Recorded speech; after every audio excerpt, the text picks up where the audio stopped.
Double, double, whistle trouble. And there's another thing, grunted Gordon to Duck. You don't have to keep puffing into the station and blowing your whistle like it's going to burst. I've told Henry, and I'm telling you, whistling isn't wrong, but we just don't do it. Duck muttered under his breath. Duck, the new engine, had been dealing with the usual complaints of Gordon for a few days straight. His whistle, which he was very proud of as well as his great Western heritage, had been getting on Gordon's nerves, and the big blue engine saw to it that his voice would be heard along with everything else. Duck was starting to get rather fed up. I say, Gordon, make sure you don't burst your safety valve again. Otherwise you scream through the station like a banshee like last time. You weren't even here until you first arrived before Percy left to work at Sir Topham Hatt's new harbor on Thomas's branch line, snorted Gordon. So you can't tell me what to do. And then he fussed into the station. Once again, Duck grumbled to himself. It was never always a good thing when Gordon complained, and sometimes the engines never heard of it. Gordon backed out into his train at the big station. He was still annoyed with his conversation with Duck, but he was hoping that a good long run would make him forget all about it. The conductor had just blown his whistle, when Gordon gave a sharp blast of his own. Then there was trouble. Gordon blew so hard that his whistle valve came loose again. "Oh no," he groaned. His driver managed to shut off the regulator just in time, but it appeared Gordon had to go to the works for a new whistle. "I can't abandon the express, not now," Gordon wailed. Henry, who was close by, promised to look after the express until Gordon returned, feeling rather miserable. But thankful for Henry's kind gesture, Gordon puffed away to the works, wondering if his whistle would be repaired. Meanwhile, Duck was working along the main line. He was still annoyed with Gordon. "Can't tell me to whistle in stations or not," he muttered. "I'll show Gordon the next time I see him. I'll even—" And Duck angrily gave 3 sharp blasts of his whistle. "Calm down, old boy," said his driver. "You're not exactly the express." "I wish I was," grumbled Duck. Before long, it was time for Duck to leave.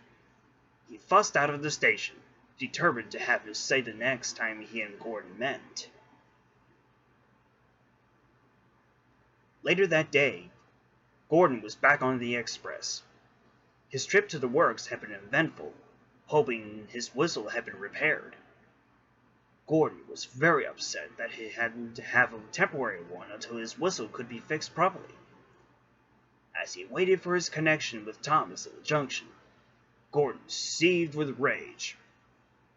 "I can't believe I'm given a temporary whistle," he grumbled. "How long will this last? I mean, it sounds horrible. It's degrading. It's—" But then, Gordon stopped in his tracks. When he left the works, he gave his whistle a test and realized there was something familiar about it.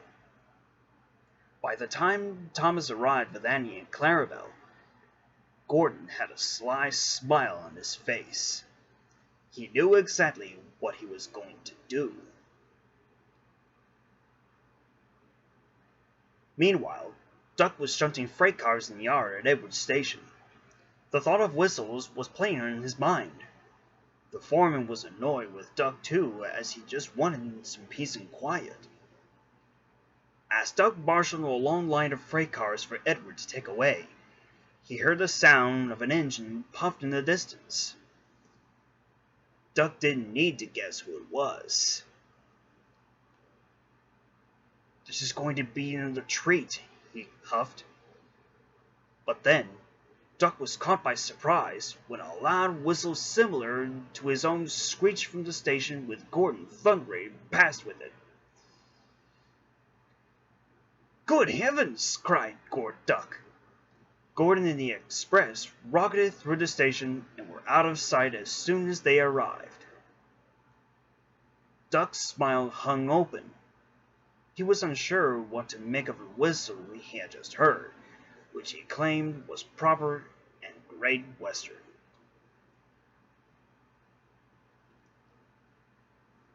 That night, when Duck limped into the sheds, the story of Gordon's new whistle had already arrived before him. "What a lark!" chuckled James.